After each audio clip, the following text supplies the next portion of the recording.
On today's inspection bench, we have a Ford-built Philco radio from 1964. It's a twin speaker. Big, huge. I mean, look at this thing. It's got to be probably 1.5 feet long. AM/FM radio, and I'm only really going to repair this thing for just the pure aesthetics of this thing. I mean, it looks amazing. There's your on and off switch. It's tube radio. There's your switch for different band settings, and then each of these does the same thing. They're the same knob. It's got your civil defense markings on it, which I guess Philco had a couple years after that was gone. But we're not going to power this thing up because last time I did, a capacitor blew up. So yeah, we're just going to see if it's a good candidate for repair. Now I have this thing up in my room, just kind of sitting there for the looks. I have the back and everything to it. That's sitting up there and all the screws. But we're going to take a look. Oh, this thing is just like the Motorola. Oh wait, no, not the Motorola. I mean the RCA. We'll get to the Motorola.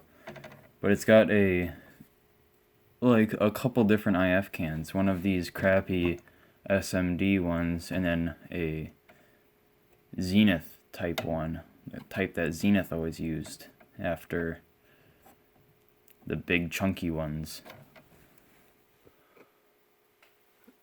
The tubes are missing because they're in a different radio. I took them out. But, yeah, oh boy, look at that resistor right there. I wonder if that thing still works. Or if that's what blew up. But, alright, we're going to take it apart. Wow, I wonder if that resistor did blow up. Look at all that sand there, that pink sand. Looks like one of those screws came off. That holds those fake drawers on it. And somebody just hot glued it because they couldn't find the screw. Oh, man. What does that say?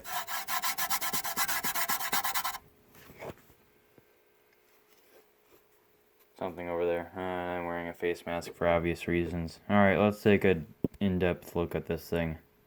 Got this thing just before I got my Variac, so it would have been helpful if I got my Variac. Oh, look at that resistor. So we've got 2 bumble bombs. High voltage bumble bombs. Then we got some smaller ones, which I think are also kind of bomb-like. See that gray thing? Kind of in the middle. It's cool to see the pink traces on the top. And you just have your normal 60s style early circuit board on the bottom. These things are kind of fun to work on. Flip it around. Oh yeah. Tango 66 has one of these in a different cabinet. His isn't wood, it's in a plastic cabinet, but it's got the same dial here and I'm sure an identical chassis. Philco, all style, no content. Taking out the FM tube. All the tubes are original Philco tubes. Philco Cool Chassis TV. This isn't a TV. 17C9 with 10 pins. There's a bottom pin. Come on, focus. We're going to look that up inside on this thing. See if we'll have anything to test it on. Scratch that. We have one Sylvania tube replacement. Maybe it'll have a date code on it that we can see when it was replaced. I don't see a date code on this thing. John. I hate these Bumblebomb capacitors. 1, because they suck. 2, because the traces are so far apart, and I don't have capacitors that are that high voltage with traces like that. Especially for that one, since that one's 600 volts, that one's 200 volts. I might have one long enough for that 200 volt one, but definitely not that 600 volt one. Which means that I'm going to have to go on the computer and get some stupid order going. Which I already have an order in. It's in my cart. Yeah. Especially since that one's probably a higher risk of explosion than that one. Yeah, this thing will need some work. It'll be cool when it's done, though. See how it performs on AM. I think we found our part that exploded. It was somewhere over here. One's looking a bit toasty. There's also pink dust all over the place, too, so I really don't know. Is that a capacitor? I feel like if it was a capacitor and blew up, there'd be parts just all over the place. Oh, it's got 2 of those crappy IF cans. I guess 3, since those ones really aren't the best. I've had bad luck with those. But it might be kind of rare to get bad luck with those. Oh yeah, and we found our first date code on this. Although I know it's a 64. It's a double die 6337. 1963, 37th week. Double die date code. Ah. Looks like that's an FMIF from Philco. 6322.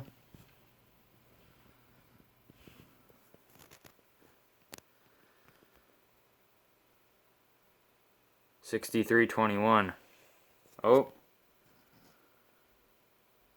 Another one. Sorry about that. Oh, you guys getting end up feeling my fingers. I don't see no date codes on that one. I'm looking at the camera though. Alright, I'll get back to you on the next important thing. This is kind of neat. All the parts are branded Philco in here. Like, even the switches are branded Philco. IF cans are. Filter capacitor is. Most of the capacitors are. Speakers are. Tuners are. Everything in here is branded Philco. Huh. Okay, so I don't think this is a very necessary test, but we got the speakers hooked up. We're going to start from minimum volume. Sorry for the cord here.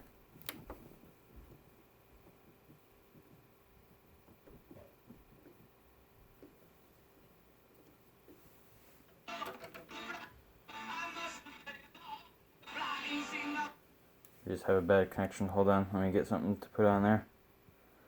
Alright, there we go.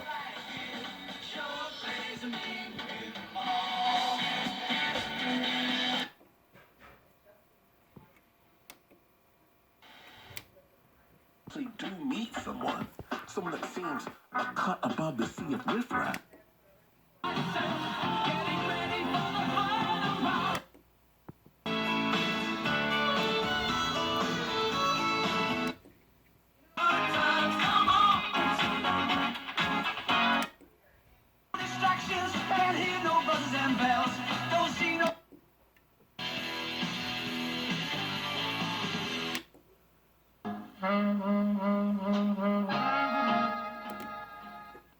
So anyways, yeah, speakers work. I wasn't too worried about them, but yeah, both of them work because they're both in series. This is not a stereo set. Back on the Philco, yeah. I guess, yeah, that'll do it. I couldn't find anything for tubes for the tube tester. Unfortunately. It couldn't go. That couldn't be a go. But once I get some parts thrown in here, yeah, I'll make a video as I'm throwing the parts in here. Like this. There we go. I threw some parts in there and I made it a video. Okay, thanks for watching.